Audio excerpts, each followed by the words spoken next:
প্রশাসনের বিরাগভাজন হওয়ার জন্য আমরা দুঃখিত। বিদ্যাসাগরের নামের সঙ্গে বর্ণপরিচয় শব্দটি ওতপ্রোতভাবে জড়িয়ে। বর্ণপরিচয় শুধু একটি বই নয়, বর্ণপরিচয় বাঙালির আবেগ, আত্মপরিচয়ের অংশ। সেই বিদ্যাসাগরের জন্মস্থানেই সরকারি একটি ফলকে বর্ণপরিচয় শব্দটির বানান ভুল লেখা ছিল।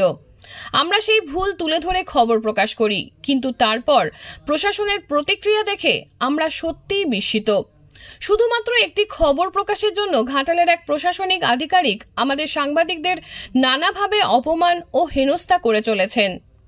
আমরা জানি লিখতে গিয়ে ভুল হতেই পারে, টাইপ মিস্টেকের কারণেও বানান ভুল হওয়াটাও অস্বাভাবিক নয়, কিন্তু বিদ্যাসাগরের মতো মনীষীর জন্মস্থানে, তাও তাঁর অমর কীর্তির বানানে এমন ভুল কি মেনে নেওয়া যায়?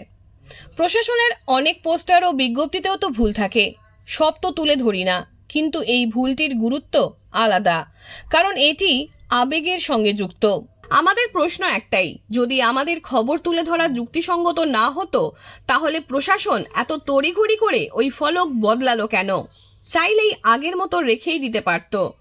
আমরা যা করেছি তা শুধুই দায়িত্ববোধ থেকে। সেটা কি সত্যিই অপরাধ হয়েছে?